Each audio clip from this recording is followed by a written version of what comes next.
महिला मुद्दों को लेकर महिला वोटर को साधने के लिए आज कांग्रेस पार्टी ने जो प्रयास किया है, कांग्रेस पार्टी के इस प्रयास में महिलाएं उनके साथ कितना होंगी, आपको क्या लगता है? आपकी पार्टी का ओपिनियन क्या है? शुचि जी, बीइंग ए महिला मैं सबसे पहले कहूंगी, मैं sorry Meena ji, being a महिला सबसे पहले मैं कहूंगी कोई भी महिलाओं के लिए अच्छा काम, अच्छे कार्य, उनको सशक्त करने के लिए, उनको मजबूत करने के लिए, उनके सम्मान के लिए, सुरक्षा के लिए कोई भी दल करे, कोई भी सामाजिक संगठन करे, हम बिल्कुल स्वागत करते हैं। लेकिन आप भी जान रहे हैं कि ये किस समय घोषणा है। पूरे 5 साल उन्हीं प्रियंका गांधी जी की कांग्रेस की सरकार थी या भाजपा की सरकार नहीं थी। उन्हीं प्रियंका गांधी जी को लगातार ये भी पता है कि देश में ये राजस्थान लगातार 3 साल से नंबर 1 है महिला अत्याचार बलात्कार में। उन्हीं प्रियंका गांधी जी को जब वो छुट्टी बिताने आती है, मेरी बात पहली बार अधूरी रही थी, जब वो रुकती है तो इस राजस्थान की पूरी सरकार मुख्यमंत्री सहित उनके दरबार में हाजिर होती है, जो भी कही उनकी बैठक करने, एजेंडा तय करने। तो क्या ये सब चीजें उनको दिखती नहीं है?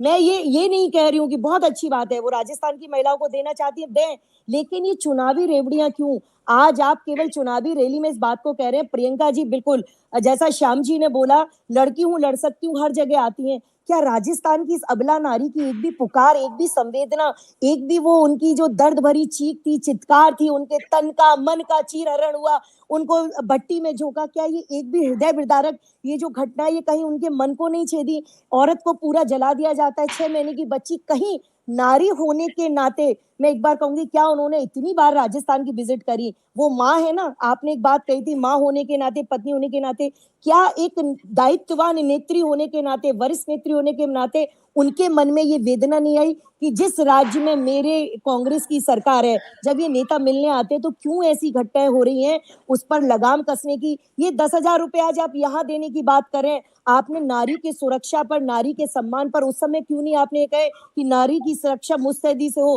कानून व्यवस्था, लॉ एंड ऑर्डर की बात है, तो लॉ एंड ऑर्डर किसका है मीना जी? ये लॉ एंड ऑर्डर सरकार की जिम्मेदारी होती है, चाहे वो सरकार किसी भी दल की हो। मैं दल से ऊपर बात कर रही हूँ, ये सरकार का नैतिक दायित्व होता है, ये डिसिप्लिन, ये लॉ एंड ऑर्डर, ये सारे नागरिकों के हर हित की सुरक्षा करना।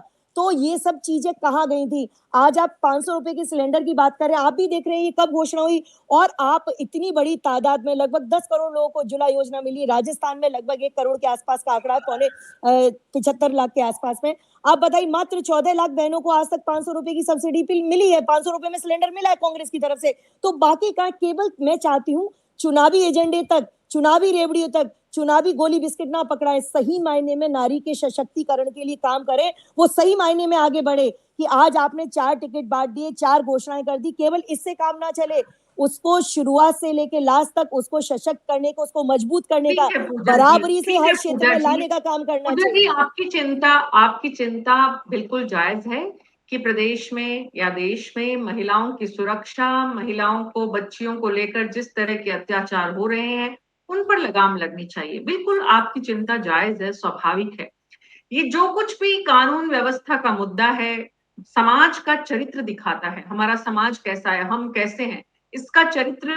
लॉ एंड ऑर्डर की जो इस तरह की घटनाएं आती हैं और उन लॉ एंड ऑर्डर की जब विफलता दिखती है, तो वो हम किस तरह के समाज में जी रहे हैं और हम कैसे बेटे बेटियां तैयार कर रहे हैं हमारे आज के वर्तमान में, इसका उदाहरण बताते हैं। लेकिन आपकी बात को पूरी तरह समझने के बाद पूजा कपिल जी, मुद्दा ये है कि क्या इन परेशानियों को दूर करने के लिए नीति निर्माण में महिलाओं की भागीदारी नहीं होनी चाहिए? क्या इन परेशानियों को दूर करने के लिए महिला दावेदारों को मैदान में ज्यादा नहीं उतारा जाना चाहिए? क्या वजह है कि आपकी पार्टी ने आरक्षण की बात देश की सबसे बड़ी पंचायत संसद में कर दी, प्रस्ताव भी पास हो गया, बिल भी पास हो गया, लेकिन जब टिकट डिस्ट्रीब्यूशन हुआ है तो वही घाट के 3 पात, कुछ नहीं है वहां पर। 33% तो छोड़िए, 15% भी नहीं है।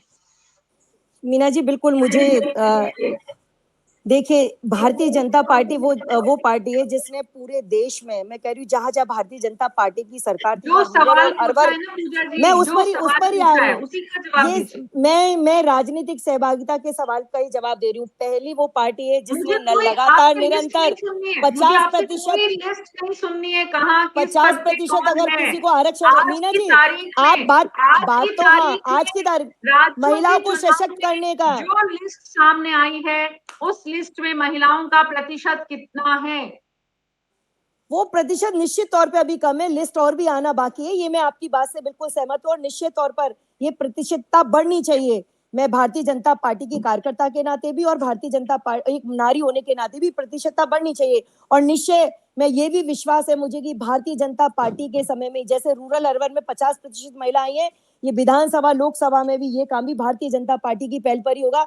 भारतीय जनता पार्टी के प्रधानमंत्री जी ने जब ये घोषणा करी महिला की, आज उसी से बौखलाहट में नारियों ने जिस तरह से प्रधानमंत्री जी की लोकप्रियता को देखा, उनके विश्वास को देखा, उसी को देखते हुए आज ये रेवड़ी बांटने का काम हो रहा है। और ये वो भारतीय जनता पार्टी है मीना जी, पहली बार देश की सबसे बड़ी संसद में अगर 11 मंत्री दिए तो भारतीय जनता पार्टी ने दिए। सही मायने में सारे द्वार खोलकर, चाहे वो जेट फाइटर उड़ाने की बात हो, चाहे वो राजपथ पर मजबूती से चलने की बात हो, हर एक रास्ते को मजबूती के साथ में मोदी जी महिलाओं के लिए खोल रहे हैं। बराबरी में आने की बात करना और ससम्मान सुरक्षा के साथ में लाने की बात करना, चाहे वो बहुत सारी योजनाओं के माध्यम से निश्चित। और पूजा कपिल जी, जिस तरह से मोदी जी बहुत अच्छा चाहते हैं, सोचते हैं, करते हैं, लेकिन जमीन पर धरातल की सच्चाई उससे थोड़ी अलग होती है। जैसे 5 राज्यों के टिकट डिस्ट्रीब्यूशन में महिलाओं को वो हक नहीं मिला जो उनका मिलने से दरअसल महिलाओं की स्थिति मजबूत होगी, तब लॉ एंड ऑर्डर की स्थिति पर सवाल कम खड़े होंगे, तब वो बता पाएंगी कि नीति निर्माण में महिलाओं को कैसे सुरक्षा ज्यादा मुहैया कराई जा सकती है। लेकिन उस दिशा में काम नहीं हुआ है। और आज प्रियंका गांधी भी, जब कांग्रेस पार्टी के प्रवक्ता चले गए परेशान होके, क्योंकि आप लोगों की उसमें टीम से मैं रिक्वेस्ट करूंगी प्लीज शुभदेश सिंह जी को दोबारा कनेक्ट करें। सवाल ये है पूजा कपिल जी कि वो महिलाएं जो एक एक रुपए के लिए मोहताज हैं, वो कांग्रेस पार्टी द्वारा दिए जाने वाली आर्थिक सुरक्षा पर भरोसा करेंगी या मोदी जी द्वारा दिखाए गए महिला आरक्षण बिल के नाम पर राजनीतिक प्रतिनिधित्व को सुनिश्चित करने के वादे पर भरोसा करेगी? पूजा कपिल जी। मीना जी,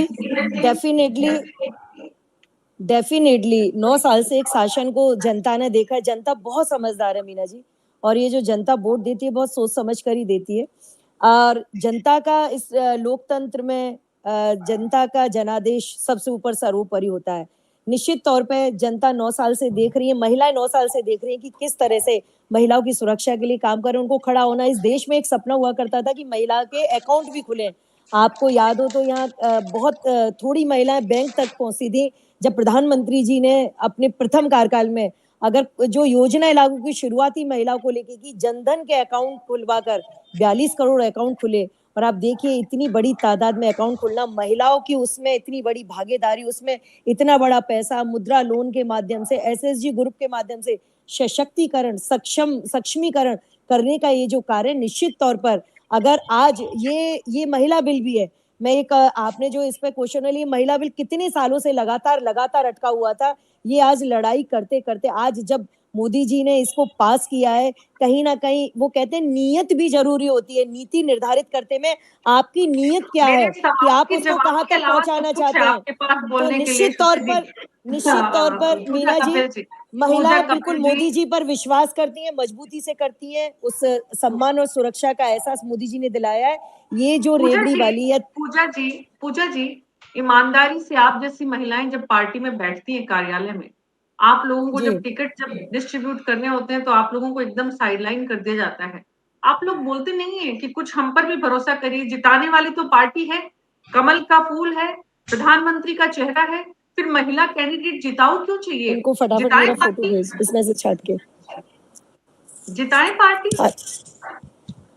जी बिल्कुल, ये चीजें पार्टी बिल्कुल सोचती है कि महिलाओं को जीतना ही चाहिए। और मैं बिल्कुल इस चीज को लेके, क्योंकि राष्ट्रीय टीम में भी हूँ, उस राष्ट्रीय टीम का भी हिस्सा हूँ, आदरणीय प्रधानमंत्री जी के पूरा जिसे कहते हैं दृढ़ता रहती है कि महिलाओं को जिस सीट पर उतारो, बिल्कुल उनको जिताने की स्थिति हमें रखनी चाहिए।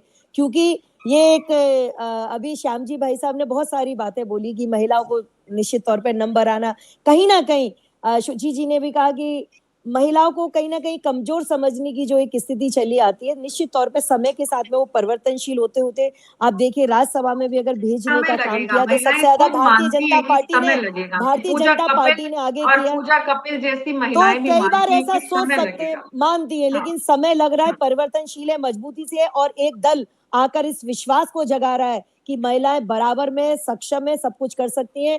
आज उन्हें जिस तरह से बराबरी के सारे हक में लाया जा रहा है, तो निश्चित तौर पार्टी के पर मंचों से सब कुछ कर सकती है, नारों से सब कुछ कर सकती हैं, लेकिन जब पार्टी का मंच सजता है तो मंच पर महिलाएं पहली कतार में नहीं होती हैं। पूरे स्टेज पर 1-2 महिलाएं देखने को मिलती हैं 20-30 लोगों की लिस्ट में जो मंच होता है। सामने महिलाओं की भीड़ जुटाई जाती है। उसी भीड़ को अब कहा जा रहा है कि आपको 10,000 रुपए सालाना दिए जाएंगे।